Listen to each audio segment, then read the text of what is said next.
പുതിയ സംസ്ഥാന police മേധാവിയെ തെരഞ്ഞെടുക്കുന്നതിനുള്ള IPS ഉദ്യോഗസ്ഥരുടെ പട്ടിക കേന്ദ്രത്തിന് കൈമാറി സംസ്ഥാനം. ക്രമസമാധാന ചുമതലയിൽ നിന്ന് മാറ്റിയ ADGP MR അജിത് കുമാറിനെ ഉൾപ്പെടുത്തിയാണ് മുതിർന്ന IPS ഉദ്യോഗസ്ഥരുടെ പട്ടിക സർക്കാർ കേന്ദ്രത്തിന് കൈമാറിയത്. 2025 ജൂണിൽ ഷേഖ് ദർവേഷ് സാഹിബ് സംസ്ഥാന പോലീസ് മേധാവി സ്ഥാനത്ത് നിന്ന് വിരമിക്കും. ഈ ഒഴിവിലേക്ക് തയ്യാറാക്കിയ പട്ടികയിലാണ് MR അജിത് കുമാറും ഇടം പിടിച്ചത്. സംസ്ഥാന പോലീസ് മേധാവി ഷേഖ് ദർവേഷ് സാഹിബ് വിരമിക്കുന്നതിലേക്ക് തെരഞ്ഞെടുക്കുന്നതിനുള്ള IPS ഉദ്യോഗസ്ഥരുടെ പട്ടികയാണ് സംസ്ഥാനം കേന്ദ്രത്തിന് കൈമാറിയത്.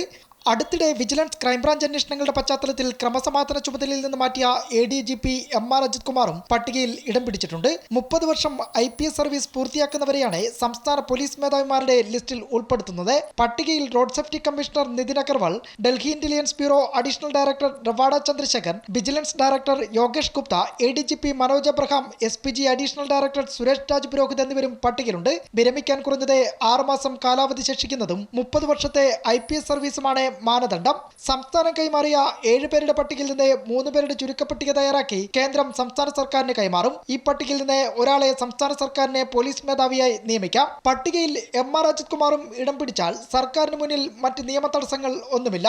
പട്ടികയിൽ ഏറ്റവും സീനിയറായ ഉദ്യോഗസ്ഥൻ നിതിൻ അഗർവാളാണ്.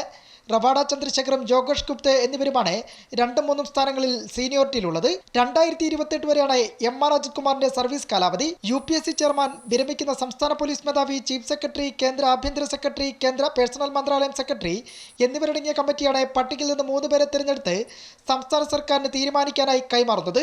അമൃത ന്യൂസ്, തിരുവനന്തപുരം.